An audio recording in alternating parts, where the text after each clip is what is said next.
മറ്റൊരു കാര്യം കൂടി സൂചിപ്പിക്കാനാ ഞാൻ വിളിപ്പിച്ചത്. I been going through the reports on U.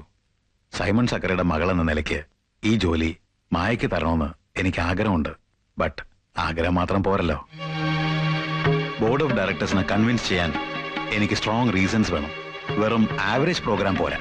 ഞാൻ ചെയ്യാം sir. I will do my best. മായക്ക് ഈ കൂട്ടരെ ഹാൻഡിൽ ചെയ്ത് വലിയ ശീലം ഉണ്ടാവില്ല. എനിക്കാവുമ്പോ നല്ല എക്സ്പീരിയൻസ് ഉണ്ട്. എങ്ങനെ? അല്ല, ഈ ബോംബെയിലും ഡൽഹിയിലും ഒക്കെ ഞാൻ ധാരാളം ചേരികൾ കവർ ചെയ്തിട്ടുണ്ട്. വൈറ്റിലയുടെ ആംഗിളല്ല ഞാൻ ഈ ഫീച്ചർ ചെയ്യാൻ ഉദ്ദേശിക്കുന്നത്. മനസ്സിലായില്ല? ചേരിയുടെ കണ്ടീഷൻസ് ഇൻ ജനറൽ, അവരുടെ പ്രശ്നങ്ങൾ, സന്തോഷങ്ങൾ, സങ്കടങ്ങൾ. ഇതെന്താ അവാർഡ് പടം എടുക്കാൻ പോവാണോ? മായ സെൻസേഷൻ ഉണ്ടാക്കണം, പിന്നെ കോൺട്രവേഴ്സി, വിവാദങ്ങൾ. എന്നാലേ പെട്ടെന്ന് ജനശ്രദ്ധ പിടിച്ചു പറ്റാൻ പറ്റൂ. അതുകൊണ്ടാണ് ഇവിടത്തെ പ്രോസ്റ്റിറ്റ്യൂഷൻ ഹൈലൈറ്റ് ചെയ്യണമെന്ന് ഞാൻ പറഞ്ഞത്. അത് ഹൈലൈറ്റ് ചെയ്യല്ല നമ്മുടെ ഉദ്ദേശം. ചേരിയുടെ ജീവിതത്തിന്റെ ഭാഗമായി അതും കൂടി വരുമെന്ന് മാത്രം. ഇപ്പോ ഞാൻ പറയുന്നത് ഒന്ന് എടുത്തേരോ പ്ലീസ്. ഇതെന്താ മായ ഇത്? നമ്മൾ തമ്മിൽ ഈ പ്ലീസിന്റെ വല്ല കാര്യമുണ്ടോ? മായയ്ക്ക് വേണ്ടി എന്തും ഞാൻ കവർ ചെയ്യും. Start camera.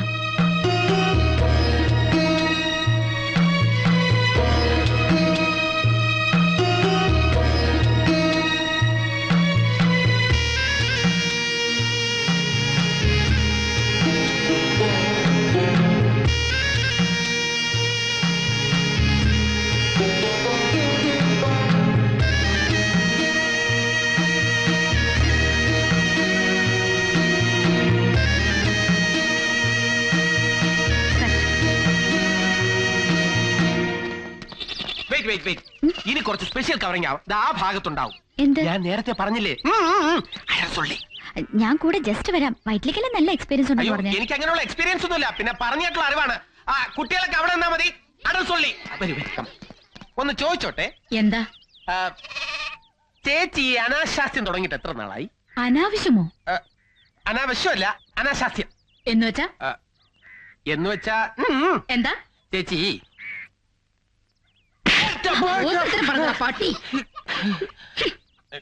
കമ്മ്യൂണിക്കേഷൻ ശരിയായില്ല. Location change. ഞാൻ ഉദ്ദേശിക്കുന്ന ഇന്റർവ്യൂ ഇവരുടെ സമ്മതത്തോടെ നടക്കുമെന്ന് തോന്നുന്നില്ല. വഴിയുണ്ട്. അതെ, ഇവിടെ ഉള്ള സ്ത്രീകളുടെ എല്ലാം സൈലന്റ് ഷോട്ട്സ് എടുക്കാം. അവരുടെ പിക്ചറിന്റെ പുറത്ത് എന്റെ ഒരു കമന്ററി ഓവർലാപ്പ് ചെയ്യാം. എങ്ങനെയുണ്ട്? അത് വേണ്ട വൈറ്റില്ല. നല്ലൊരു ഫീച്ചറിന് വേണ്ടിയുള്ള മാറ്റർ എനിക്ക് ഓൾറെഡി കിട്ടിക്കഴിഞ്ഞു. അത് പോരമായേ. നമ്മുടെ പ്രോഗ്രാം ലൈഫ് ഇൻ ചേരിയായ ഒറ്റ കുഞ്ഞിന് കാണാൻ താല്പര്യം ഉണ്ടാവില്ല. നമ്മുടെ ടൈറ്റിൽ എന്തായിരിക്കണം അറിയോ? സെക്സ് ഇൻ ചേരി. ഇതങ്ങോട്ട് പിടിച്ച. റെഡി ആയിക്കോ, റെഡി ആയിക്കോ. കമോൺ, റെഡി അല്ലേ? Start camera rolling. നഗരത്തിലെ പല മാന്യന്മാർക്കും പരിചയമുള്ള മുഖങ്ങളാണിവ. പണക്കാരെയും ഇവരെയും തമ്മിൽ കൂട്ടിമുട്ടിക്കുന്ന കണ്ണികളാണ് ബ്രോക്കർമാർ അഥവാ ഏജന്റുമാർ. വളരെ ശരിയാ, ഞങ്ങളാ ഏജന്റുമാർ. ഞങ്ങളെ കൂടെ ഇന്റർവ്യൂ എടുക്ക്. Very good. രോഗി ഇച്ഛിച്ചതും വൈദ്യം കൽപ്പിച്ചതും മിൽക്ക്. കവർ ചെയ്തോ, കവർ ചെയ്തോ. ആട്ടെ, ചേട്ടൻ എന്തിനാ ഈ തൊഴിലിന് ഇറങ്ങിയത്? നിന്റെ തന്ത പറഞ്ഞിട്ട്.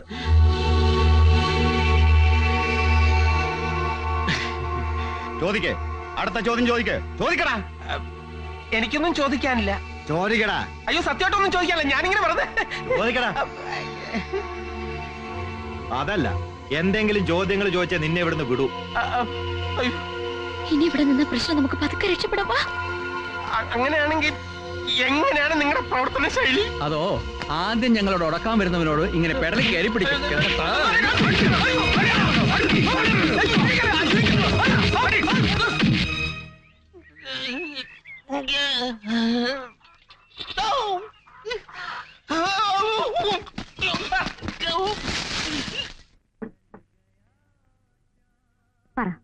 എന്താ അർജന്റ് കാര്യം? ഹലോ മായ, പ്രോസ്റ്റിറ്റ്യൂട്ട്സിനെ പറ്റിയുള്ള പ്രോഗ്രാം ഞങ്ങൾ കണ്ടു. Congratulation. It was A bold attempt. Thank you. എന്തോ ഒരു മൂഡ് ഓഫ്. പറ മായേ, നീ എന്തിനാ ചേരിയിലേക്ക് പോയത്? എന്നോടൊരു വാക്ക് പോലും പറയാതെ. പെട്ടെന്ന് വന്നൊരു പ്രോഗ്രാം, അത് പറയാൻ പറ്റിയില്ല. പെട്ടെന്ന് വന്നതോ? ആ ചേരി പെട്ടെന്നുണ്ടായതാ? ഒന്ന് പതുക്കെ. നീ എന്തിനാ ചൂടാവുന്നേ? ഒരു പ്രോഗ്രാം കവർ ചെയ്യാൻ പോയതൊന്ന് പറയാൻ പറ്റിയില്ല, അത്രയല്ലേ ഉള്ളൂ. അത് പോരെ? ഇത് ഇത്ര ആനക്കാരിയാണോ? നിന്നോട് പറഞ്ഞില്ലാന്ന് വെച്ച് കുഴപ്പമൊന്നും ഉണ്ടായില്ലല്ലോ. 2 ദിവസം മുമ്പാ MD എന്നെ വിളിച്ച് പറഞ്ഞത് എന്റെ പ്രോഗ്രാം ഒന്നും ശരിയല്ലാന്ന്. അങ്ങനെ പറഞ്ഞപ്പോ എന്തിലേക്ക് എടുത്ത് ചാടാമെന്ന് നീ അങ്ങ് തീരുമാനിച്ചു അല്ലേ? അത് തീരുമാനിക്കാനുള്ള അവകാശമില്ല എനിക്ക്. ഗിരിജേച്ചി പറയുന്നത് ശരിയാണെന്ന് തോന്നും ചിലപ്പോ. നിങ്ങൾ ആണുങ്ങൾ പറയുന്നത് അനുസരിക്കണം ഞങ്ങള്, അല്ലേ? അങ്ങനല്ലല്ലോ ഞാൻ പറഞ്ഞത്. നമുക്ക് ഒരുമിച്ചൊരു തീരുമാനം എടുക്കായിരുന്നു. എന്ത് തീരുമാനം? ഞാൻ അഥവാ ചോദിച്ചാലും പോണ്ടെന്നല്ലേ സജി പറയൂ. അപ്പോ എന്നോട് ഇനി ഒന്നും ചോദിക്കാൻ പോണില്ല എന്ന്. ചോദിച്ചിട്ട് വലിയ കാര്യമൊന്നുമില്ലല്ലോ. അങ്ങനെയാണെങ്കിൽ എനിക്കും ചില കാര്യങ്ങൾ നിശ്ചയിക്കേണ്ടി വരും. നിശ്ചയിച്ചോ? ആര് പറഞ്ഞു വേണ്ടാന്ന്? ഞാൻ ഈ പ്രോഗ്രാം ചെയ്തില്ലെങ്കിൽ സജി ചെയ്യായിരുന്നില്ലേ MD യും GM ഇംപ്രസ് ചെയ്യാൻ? ഞാൻ ചെയ്തപ്പോ പരിഭവമായി പരാതിയായി. ഇപ്പഴാ എനിക്ക് സംശയം വയറ്റില് പറഞ്ഞ പോലെ ഇത് കുശുമ്പാണോന്ന്.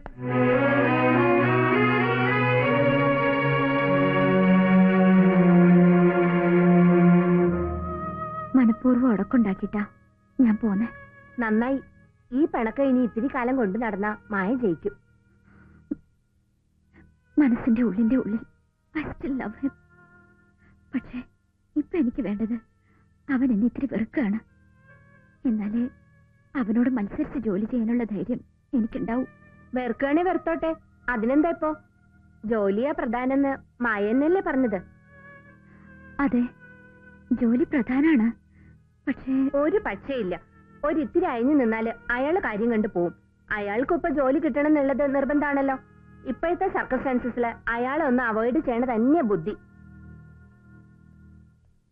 മായ അന്വേഷിച്ച ഒരാൾ വന്നിരിക്കുന്നു. എന്നെ അന്വേഷിച്ചു? അതെ. കുട്ടിയുടെ TV മീഡിയയിലെ വല്ല ബുജ്ജികളാവും.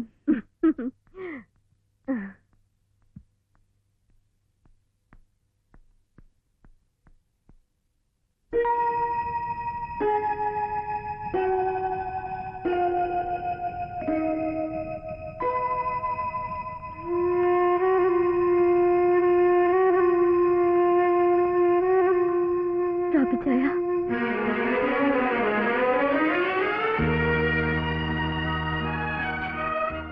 ഇത്രയും കാലം എവിടെയായിരുന്നു?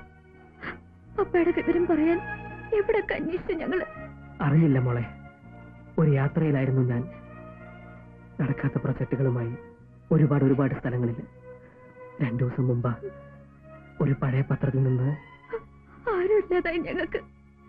പപ്പ പോയതോടെ ആരും ഇല്ലാതായി. ഇനി ഞാനുണ്ട്. ഞാൻ ഇനി എങ്ങും പോകുന്നില്ല. പപ്പയുടെ ഏറ്റവും വലിയ ദുഃഖം റോബിച്ചാനായിരുന്നു. ഒരുപാട് സങ്കടപ്പെട്ടിരുന്നു. പാവം നമ്മുടെ പപ്പ. അറിയാം, എനിക്കറിയാം. ഒരു ഉപകാരവുമില്ലാതെ പോയൊരു മകൻ. പപ്പ മരിച്ചതിന്റെ പിന്നാലെയാ ആനി ചേച്ചി ചേട്ടൻ വീട്ടിൽ കൊണ്ടാക്കിയത്. അവിടുന്ന് അങ്ങോട്ട് കടക്കാരുടെ വരവായി. അവര് വല്ലാതെ ശല്യം ചെയ്തോണ്ടിരിക്കുക. ആരാ നമുക്കുള്ളത്? നീ സമാധാനായിട്ടിരിക്കെ. ദൈവം നമുക്കൊരു വഴി കാണിച്ചു തരും. വീട്ടിലെ പ്രശ്നങ്ങളെക്കുറിച്ച് മമ്മി ആനിയും പറഞ്ഞു. എല്ലാറ്റിനും വഴി ഉണ്ടാക്കാം. വീക്കെൻഡില് നീ അങ്ങോട്ട് വാ.